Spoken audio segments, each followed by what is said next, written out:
जय मां विंध्यवासिनी, हर हर महादेव। आप सभी का स्वागत है।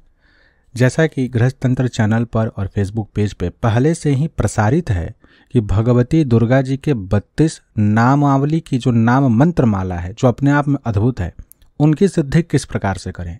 एक तो सामान्य विधि है जिसमें कि उनके 32 नामों का जो पूरा नाममाला मंत्र है, जैसा कि देखिए चक्र एक लिख करके इसमें जो लिखा गया है, तो इस प्रकार से इनका नाममाला मंत्र आप जप कर सकते हैं। वह एक विधि हो गई। उसमें ऐसे जो पूरा विधान बताया गया है वो 32,000 जप का है। और सामान्यतः नवरात्र आदि के समय में अगर आप प्रतिदिन सुबह शाम 108 जप भी करते हैं तो पूरे नवरात्र में अगर संभव हो तो 2100 जप कर लें, या इतना भी अगर जप करते हैं, या अगर संभव हो जाए तो 108 ही जप कर लेते हैं, तो भी भगवती की कृपा आपके ऊपर अवश्य मिल जाती है, बन जाती है।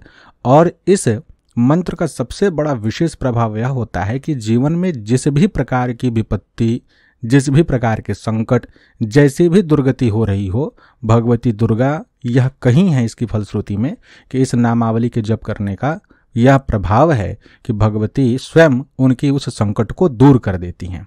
चाहे वो भूत प्रेत विचार का विषय हो, कृत्य का विषय हो, किसी भी प्रकार के ग्रह दोष का विषय हो, इस माला मंत्र का यह प्रभाव है। तो एक विधि तो हो गया, यह चक्र एक जो लिखा हुआ है इसमें पूरा पहले नाम से लेकर 32 नाम तक का जप। उसको सिद्ध करने के लिए आपके पास 32 पुष्प हो, अगर लाल पुष्प 32 हो तो अति उत्तम है, और एक पुष्प हाथ में लिए और पूरा मंत्र का जप किए और भगवती को समर्पित कर दिए, तो ये 32 बार का जप हो गया। अगर आप 108 जप करना चाहते हैं तो या तो ये आपके पास लाल जवाब फूल आदि जो होता है वो अगर 108 हो जाए, या गुलाब की पंखुड़ियाँ या कमल की पंखुड़ियाँ 108 हो जाए, या लौंग 108 हो जाए, तो वह जप करके भगवती को समर्पित कर सकते हैं। लौंग जो समर्पित करेंगे उसको बाद में आप खा सकते हैं। एक दूसरा विषय यह भी है कि लौंग को आप समर्पित एक कटोरे में करते जाएं और बाद में किसी मिट्टी के पात्र आदि में रख करके कपूर के साथ उसको प्रज्वलित कर दें प्रतिदिन, तो यह भी एक विधि चलेगा। इससे भी इस मंत्र की बहुत तीव्रता होती है, सिद्धि हो जाती है। लेकिन जो विशिष्ट विधि है वो है चक्र विधि, जो इस वीडियो में पूरा करके दिखा रहे हैं। एक साधक जो है उस वीडियो को सुन करके और इस पूरे विधि को उन्होंने लिख दिया है। अब इसमें क्या करते हैं कि पहले नाम से लेकर के अंतिम नाम तक यह एक प्रथम चक्र, एक चक्र हुआ।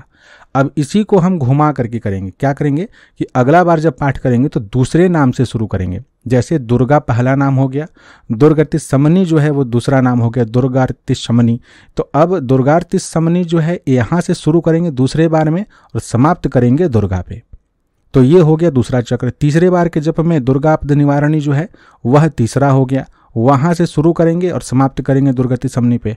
ऐसे ही करके 32 बार जप करेंगे और अंतिम बार सामान्य पाठ करेंगे। 33 पाठ होगा, तो ये एक चक्र विधि हुआ 33 पाठ का।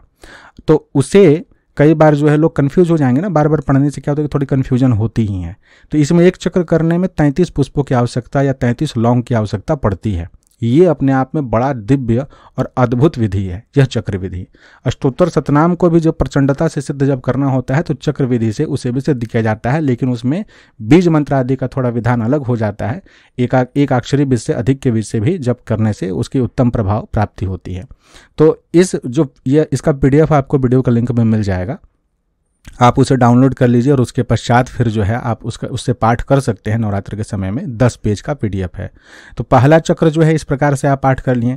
दूसरे चक्र में देखिए दूसरे नाम से शुरू हुआ। अब यहाँ पर एक विषय कि जो प्रणव लगाया गया है और मंत्र के लास्ट में जो है देवी प्रणव लगाया गया है। आप चाहें तो दोनों ओर देवी प्रणव लगा सकते हैं, या अगर आप यज्ञोपवीत धारण नहीं करते हैं या माताएं बहनें इसका पाठ कर रही हैं तो वो आरंभ में और अंत में देवी प्रणव ही लगाएं या तांत्रिक प्रणव लगाएं। तांत्रिक प्रणव यानी कि ओम लगा करके करें, औरत वाला औ उसमें अंग की मात्रा ओम, वह तांत्रिक प्रणव है, उसको लगा के जप कर सकते हैं। सामान्यतः सभी लोग अगर देवी प्रणव ही लगा करके संपुट पाठ करें तो अति उत्तम होता है। प्रणव और देवी प्रणव इसलिए दे दिए हैं क्योंकि बहुत से ऐसे साधक हैं जो कि पहले से साधना करते आ रहे हैं काफ़ी लंबे समय से, यज्ञोपवीत के नियम और गायत्री आदि को भी करते हैं।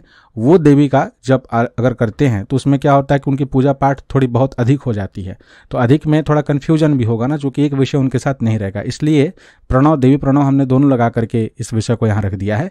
लेकिन सामान्य लोग जो नए हों या फिर जो विशिष्ट साधना कर रहे हैं लेकिन इतना बहुत अधिक अभी प्रचंडता नहीं आई है, तो देवी प्रणव से संपुट संपुट करना अति अद्भुत होगा। सामान्य जन के लिए, विशिष्ट जन के लिए भी हम भी रेफरेंस कर देंगे कि आप लोग देवी प्रणों से ही संपुट करके कीजिए तो अति उत्तम रहेगा। बाकी आप अपना निर्णय अपने ले सकते हैं, उसमें कोई दोष नहीं है, ऐसा नहीं कि दोष है। हाँ, वैदिक प्रणों का अधिकार किसको है उस विषय को स्पष्ट कर लीजिएगा। यज्ञोपवीत जो धारण करते हैं वही करें, या फिर जो नीति नियम से उतना चलने वाले हैं। बाकी देवी प्रणों लगा के सभी करें, चाहे स्त्री हो, चाहे पुरुष हो, चाहे किसी भी वर्ण के हैं, त्रिवर्ण ही नहीं, चारों वर्ण के व्यक्ति जो हैं, स्त्री पुरुष जो हैं, सबको इसका जप कर सकता है। संपुट देवी प्रणों से लगा ले, जो माया बीज लिखा हुआ है सबसे लास्ट में, उससे। ठीक है, तो यह हो गया पहला चक्र। दूसरा चक्र में दूसरे नाम से शुरू करके हम पहले नाम पे पूर्ण करते हैं और संपुट लगा देते हैं देवी प्रणों से। तीसरे चक्र में तीसरे नाम से शुरू होगा और दूसरे नाम पे जाकर के खत्म होगा। ठीक है, चौथे चक्र में ठीक उसी प्रकार से जब आरंभ करेंगे तो चौथे नाम से शुरू होगा और तीसरे पे जाकर के पूर्ण हो जाएगा और संपुट कर देंगे देवी प्रणों से। पांचवें में पांचवें से शुरू होगा। इस प्रकार से हम पूरा करते जाएंगे और यह फिर पूर्ण जो चक्र होता है वो आता है अपना 32वें चक्र पे। 32वें में अंतिम नाम से शुरू करेंगे और पहले नाम पे जाकर के पूर्ण होगा। 33वां जो होगा, 33वां में पुनः जो है प्रथम पहले चक्र के जैसा ही आरंभ होगा और अंत में जाकर के समाप्त हो जाएगा। ठीक है, तो इस प्रकार से यह पूर्ण होने वाला है।